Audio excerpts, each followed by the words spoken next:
Would you like to learn how to increase your ability for self-reflection and being self-conscious?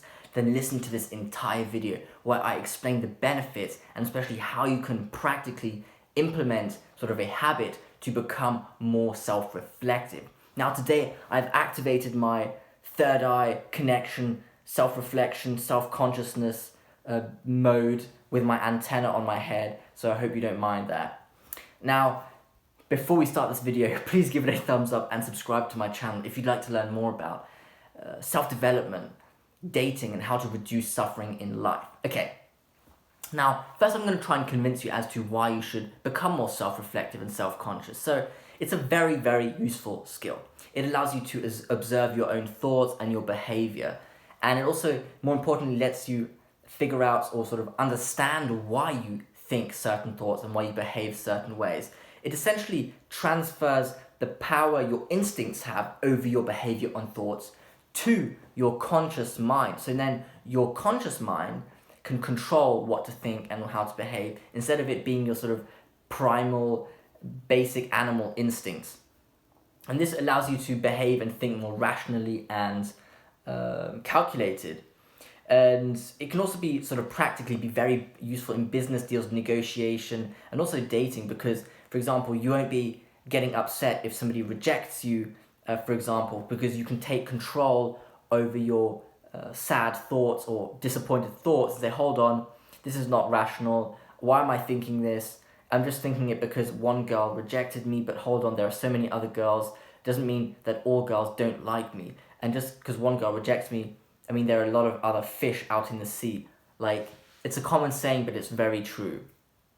And you can take control and manipulate your mind in a way you would like then if you're more self-reflective and conscious. Now, the key to increasing your degree of self-consciousness is intention. You have to consciously intend, you have to want to become more reflective.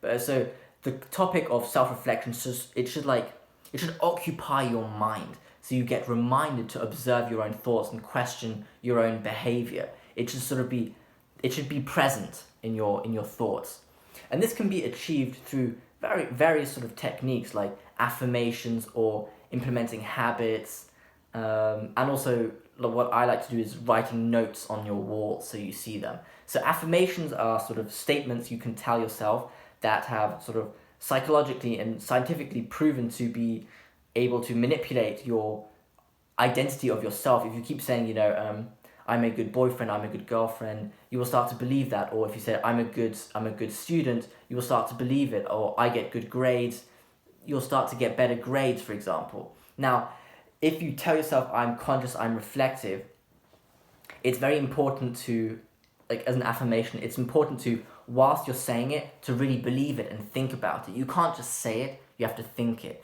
And what it does is you connect your conscious brain to your subconscious brain, and you manipulate your subconscious, which actually starts to believe then that you are conscious. But you need to actually think it, you can't just say it. And when you think about it, you give it brain energy, I like to call it, and it occupies your mind, so it'll sort of try and sneak into your thoughts in the rest of your day, because it's there. You gave it life, you planted the seed, and then it's there. And the notes on the wall are also good reminders, because if you read your notes on the wall, like a poster you've written, for example, I can just see here on my wall, I've got a poster that says, be positive, appreciate the little things, pain and failure make me grow.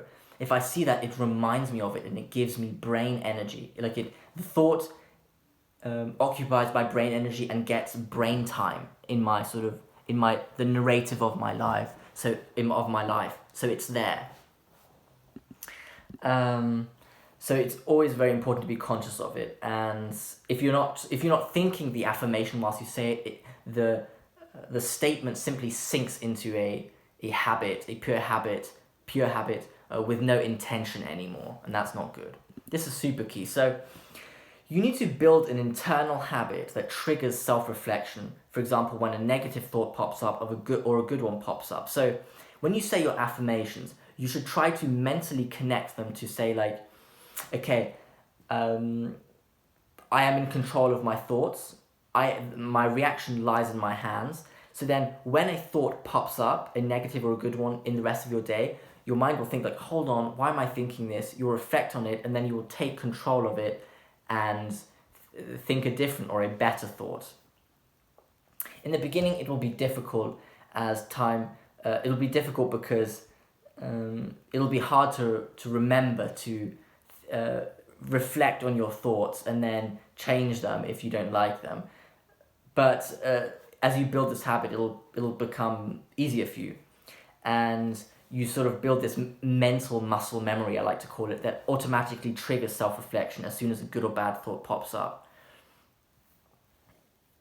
Now, obviously, reflecting on being self-conscious about every single thought is too much. That's just too exhausting. So it's easy to just start with sort of peak bad and good moments because they stand out so much. They will easily they will easily rise through your threshold, your sort of detector of a good or a bad thought. Like if your threshold is here, but you just have thoughts down here, it won't pop up and you won't be triggered to self-reflect on it. But if it jumps above your threshold, then it'll be like, whoa, okay, hold on, I need to reflect on this. And that's more likely if it's a really bad or a really good thought. So I can recommend just starting with those. So the key here is just to increase the frequency of times when you reflect and you think about why you said something, why you did something, or why you behaved in a certain way. It's to increase the frequency to build that habit. Now, I have a big disclaimer here. Self-reflection and self-consciousness are not all sunshine and rainbows. They're not purely, let's say, pleasant. The reason why self-reflection in our society is in quite short supply is because it entails observing yourself. Now, as humans, we often think dark thoughts and behave in sort of unethical ways or in ways that are socially unacceptable. And when you self-reflect afterwards, you look at how ugly your existence can really seem. You don't just look at yourself, but you absolutely stare at it, metaphorically. That is painful. It's painful to admit that you behave in a way you wish you wouldn't, or it's painful to see yourself drift away from obtaining your goals. It's painful to recognize you are quite a limited human being. It's painful to observe that you really do not know how to control your behavior and that your primal animal instincts control the majority of your choices. And that's why people typically, I would say, tend to avoid self-reflection, because it's actually a difficult, uncomfortable endeavor. But if you take on that pain and you transform into a more, if you take on that pain, you can transform into a more powerful being that can maneuver in life more efficiently and effectively, because you understand how you work, how your brain works, and how other people behave also, and how they think. So you can predict social outcomes and take clever decisions accordingly. And that is extremely valuable. What it really is it's mapping out the darkness of life and bringing a light into the darkness. So you understand it. You understand more variables. You understand the complexity, more of the complexity of life, instead of just staying at a unsophisticated map of reality. You make it sophisticated, and that is very beneficial. Yeah. So in conclusion, the key to becoming more self-reflective is to use sort of tangible, practical habits like affirmations, notes on your walls, and using them to build small habits that help you increase the frequency of you self-reflecting by giving your creating this sort of narrative in your brain that should trigger self-reflection when a good or bad thought arises or you behave in an unwanted way, and to increase that frequency to make that habit, and then you'll be able to naturally sort of automatically self-reflect.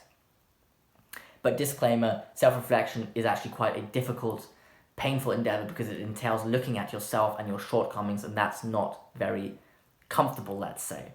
However, it is extremely beneficial. So I hope you enjoyed this video. Thank you for listening. And of course, subscribe to my channel and like this video if you'd like to learn more about self-development, dating, and how to reduce suffering in life. Let's go.